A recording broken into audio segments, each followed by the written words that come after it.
integrate cosecant to the power 5 2x times cotangent to the power 3 of 2x. Alright, so we've got powers of cosecant and powers of cotangent. Okay. One thing we might do, just to make our lives a little bit easier, is to start off with a substitution. I'm going to let u be 2x. Okay, so du is 2dx, or dx is just du over 2. And what this has the effect of doing is just getting rid of these 2x's here, and I can just focus on my trigonometric identities, my trigonometric functions here, and not have to worry about dragging this 2x around all the time. So the dx turns into du over 2. Okay, so we're going to pull the 1/2 out. And now we just have powers of cosecant, powers of cotangent. Which, yes, technically we had those a moment ago, but I like just having the single variable there. Alright, so what do we do to deal with something like this? Well, we want to try and use a substitution. In this case, we might let v be cosecant, and then try and get some cotangents together to form a derivative. Or we might let v be cotangent and use some of the cosecants to be sort of kept off on the side as derivatives. Let's just remind ourselves what the derivatives we could be working with are. Okay? So the derivative of cotangent, just like the derivative of tangent is secant squared, the derivative of cotangent would be minus cosecant squared.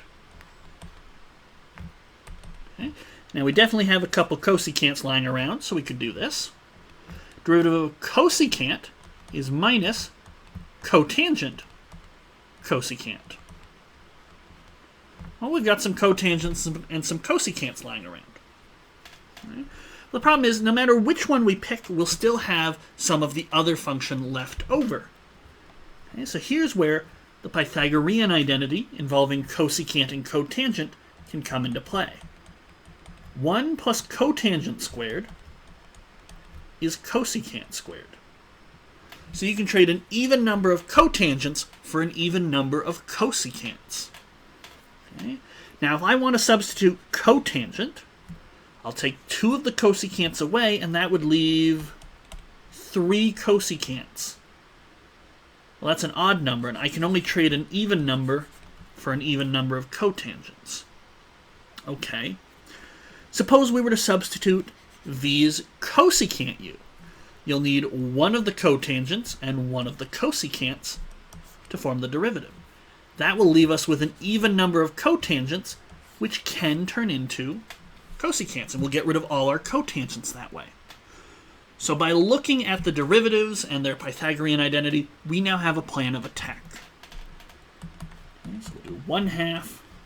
Okay, so we're going to, in a moment, let v be cosecant u. Okay, so dv is minus cotangent u, cosecant u. So I better prepare,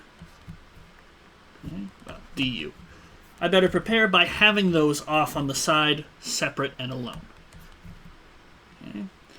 So you can't just really pluck a minus sign out of thin air, so to balance that, we'll put a minus sign here. That way, overall, everything still stays with the sign it had. Okay. So there we go. That's already the minus signs all balance. So I've got 1 less cotangent. So I've got cotangent squared. And I've got 1 less cosecant. Okay. But by rearranging our Pythagorean identity, we can say cotangent squared is cosecant squared minus 1. Right? Just rearranging our identity here. Okay. So now if we do our substitution, minus 1/2 v to the 4, v squared minus 1, dv. And now we're in polynomial territory. So v to the 6 minus v to the 4. So v to the 7 over 7 minus v to the 5 over 5. All right, we can bring the fraction in. Okay, the minus sign will change the order, so we'll get v to the 5 over 2 times 5, so 10. Minus v to the 7 over 2 times 7, so 14. Still with our plus c here. Okay. And now we just trade it all back so it's in x. Okay, so remember v was cosecant. Now we could get cosecant u, but remember u is 2x, so we'll just write those in.